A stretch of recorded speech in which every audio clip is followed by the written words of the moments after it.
They begged Elvis not to sing at his mother's funeral. "You're not strong enough," they said. Elvis insisted. He made it through the first verse of her favorite gospel song. On the second verse, his voice broke on the word mother. He tried 3 more times. Each time he broke down harder. By the end, even the pallbearers were crying. It was August 14th, 1958. Gladys Love Presley had died just hours earlier at Baptist Memorial Hospital in Memphis. She was only 46 years old. Elvis was 23, and his world had just ended. Gladys wasn't just Elvis's mother. She was his best friend, his confidant, his biggest supporter, and the person who believed in him before anyone else did. When they were poor and living in Tupelo, when they had nothing, Gladys would tell Elvis that he was special, that he was going to do great things. She was the first person to hear him sing. She was the one who encouraged him when he was too shy to perform. She was there for every important moment of his life. And now, she was gone. The funeral was held at Graceland on August 16th. Elvis had bought the mansion partly to give his mother the home she'd always dreamed of. She'd lived there for less than a year. Now her casket sat in the music room, surrounded by flowers. 200 people filled the house, family, close friends, members of Elvis's band and crew. Outside Graceland's gates, thousands of fans gathered, wanting to pay their respects. Press photographers lined the street, cameras ready to capture Elvis's grief. Elvis had been inconsolable since his mother's death. He'd cried constantly. He'd barely slept. He wouldn't eat. His father Vernon tried to comfort him, but Vernon was drowning in his own grief. Gladys had been the center of their family, and without her, both men were lost. The morning of the funeral, Elvis told Vernon he wanted to sing at the service. "Son, I don't think that's a good idea," Vernon said gently. "You're not in any condition." "I have to," Elvis interrupted. "Mama loved gospel music. She'd want me to sing for her."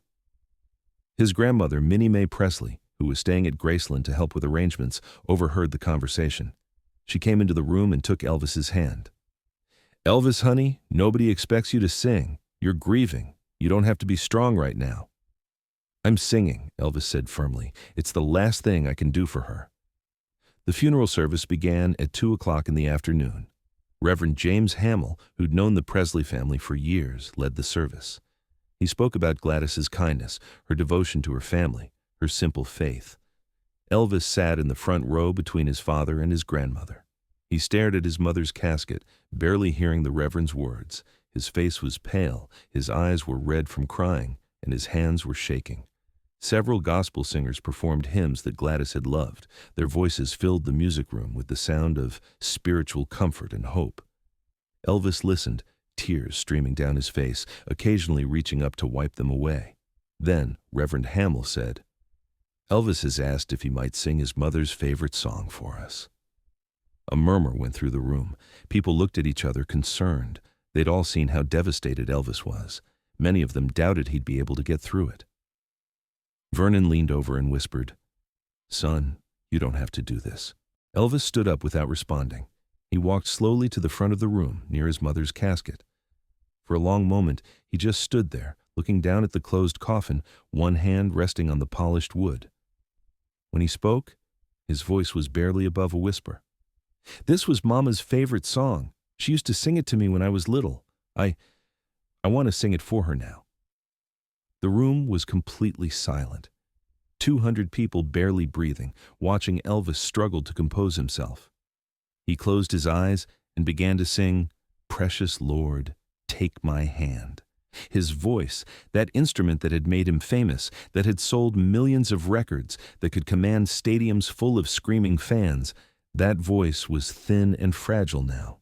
But it was steady. He sang, "Precious Lord, take my hand, lead me on, let me stand." The words came out quiet, but clear. People in the room started crying, just hearing him sing. It was so raw, so vulnerable. This wasn't Elvis the performer.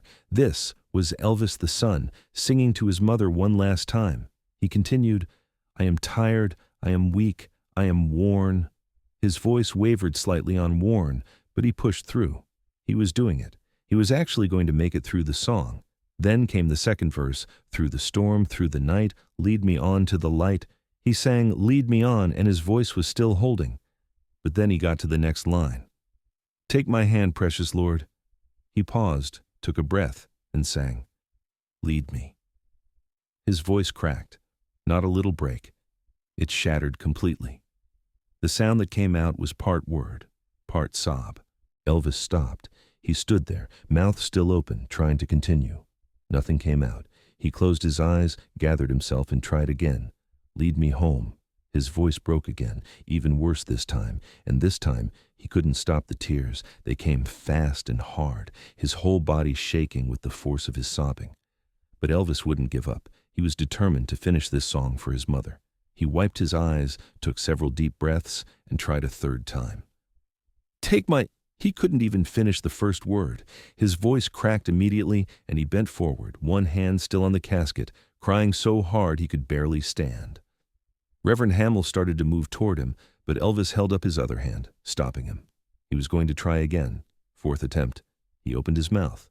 But this time, when he tried to sing the word mother, as in, lead me home to my mother, he completely broke down. That word destroyed him. He couldn't even attempt to sing it. He just said it, broken and desperate. Mother. And then Elvis collapsed against the casket, sobbing openly, his arms wrapped around it, his whole body shaking. The sound of his crying filled the room. Deep, agonized sounds of grief that came from somewhere so profound that everyone who heard it felt it in their own chest. Vernon jumped up and rushed to his son. He wrapped his arms around Elvis, trying to support him, trying to pull him away from the casket so he could sit down. But Elvis wouldn't move. He clung to that casket like it was the only thing keeping him anchored to earth. Through his sobs, people could hear him saying, Mama, please. Mama, I'm sorry. Mama, don't leave me. Please don't leave me. Vernon was crying now too, holding his son, his own grief mixing with Elvis's until it was impossible to tell where one man's sorrow ended and another's began. Minnie May came forward and took Elvis's other arm. Together, she and Vernon tried to guide Elvis back to his seat. He resisted at first, not wanting to leave his mother. But eventually, his legs gave out and he had no choice. They half-carried him back to the front row, where he collapsed into the chair, his face in his hands, his shoulders heaving with sobs. The entire room was crying now, not quiet, dignified tears, real crying. The gospel singers who'd performed earlier were sobbing. Band members who'd seen Elvis command stages across America were wiping their eyes. Even the pallbearers, strong men chosen to carry the casket, were openly crying. Reverend Hamill, his own voice thick with emotion, tried to continue the service, but he had to pause several times to compose himself. Finally, he just said, Let us pray. The service concluded shortly after. As the pallbearers prepared to carry Gladys's casket to the hearse, Elvis tried to stand to follow them. His legs wouldn't support him. Vernon and two of Elvis's cousins had to help him walk out of the house. Outside, thousands of fans watched as the funeral procession left Graceland. They saw Elvis, barely able to walk, being supported by his father and family. Many of them had been Elvis fans since the beginning. They'd screamed his name, bought his records, seen him as this larger-than-life figure. But in that moment, seeing him destroyed by grief, they saw something else, a young man who'd just lost his mother.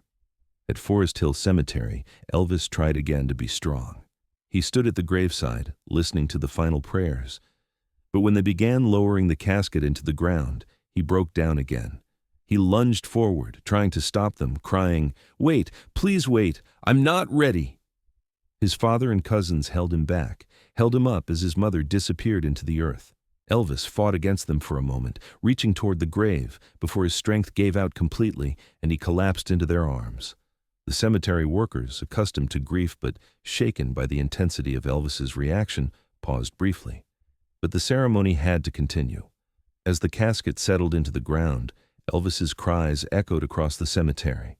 Other mourners at nearby graves stopped to listen, moved by the raw sound of a son's anguish. After the burial, Elvis returned to Graceland. For 3 days, he didn't leave his room. He lay on his bed, staring at the ceiling, or sat by the window looking out at the grounds his mother had loved. He wouldn't eat, wouldn't sleep more than a few minutes at a time, barely spoke to anyone. When he did speak, it was often to his mother, as if she were still there, still listening. "Mama, I'm sorry," he'd say to the empty room. I should have been here more. I should have taken better care of you." On the third day, his grandmother, Minnie May, convinced him to come downstairs and eat something. As they sat in the kitchen where Gladys used to cook for her son, Elvis finally talked about what had happened during the funeral. "I wanted to sing for her," he said, his voice hoarse from crying. "That was all I wanted. One song, her favorite song, and I couldn't even do that." "You did sing for her," Minnie May said gently. "You sang the first verse." "But I couldn't finish," Elvis said, tears starting again. "I tried 4 times and I couldn't finish. What kind of son can't even sing a song at his own mother's funeral?" "The kind of son who loved his mother so much that his heart was breaking," Minnie May said. "Elvis, everybody in that room understood. Nobody thought less of you. They saw how much you loved her." "She was everything," Elvis said simply. "Everything good in me came from her, and now she's gone and I don't know how to be without her." Elvis never did recover from Gladys's death. Friends and family who knew him before and after said he was fundamentally changed. The playful, optimistic young man became more serious, more isolated, more prone to depression. He'd achieve even greater fame and success in the years to come, but the joy seemed to have gone out of it. In 1977, nearly 20 years after his mother's death, Elvis did an interview where Gladys came up. The interviewer, not realizing how painful it was, asked about his mother. Elvis was quiet for a long moment. Then he said, "I tried to sing at her funeral. I couldn't do it. I broke down. That's the only time in my life I tried to sing and couldn't, and it was the most important performance, the one that mattered more than any other. I failed her." "You didn't fail her," the interviewer said gently. "I couldn't even finish her song," Elvis said, his voice breaking after all those years. "She sang to me my whole childhood, thousands of times. When she was tired, when we had no money, when everything was hard, she always sang. When it was my turn to sing for her, I fell apart." The interview ended shortly after, but the footage of that moment, Elvis, nearly 20 years later, still destroyed by the memory of his mother's funeral, became one of the most powerful pieces of film ever captured of him. It showed that despite all the fame, all the success, all the years that had passed, he was still that 23-year-old boy who'd lost his mother. Friends said Elvis visited his mother's grave regularly for the rest of his life. He'd go at night when no one else was around and talk to her. Sometimes he'd try to sing to her. Usually, he couldn't finish the songs. Red West, one of Elvis's closest friends, said this about the funeral. "I've seen Elvis perform for presidents and kings. I've seen him command stadiums full of screaming fans. But I've never seen anything as powerful as watching him try to sing for his mother and break down. That's when I understood the difference between Elvis the performer and Elvis the human being. The performer was invincible. The human being was just a son who'd lost his mama, and no amount of fame or talent could protect him from that pain." The moment at the funeral when Elvis's voice broke, when he tried and failed to sing Precious Lord for his mother, became part of his legend. Not the glamorous part, not the part that sells records, but the real part. The part that showed that underneath all the fame and success was someone who loved his mother so much that losing her broke something in him that never healed. If this story moved you, make sure to like and subscribe. Share this with someone who understands the irreplaceable love of a mother. Have you ever tried to be strong for someone you love and found you couldn't? Let us know in the comments and hit that notification bell for more stories about the human moments behind the legends.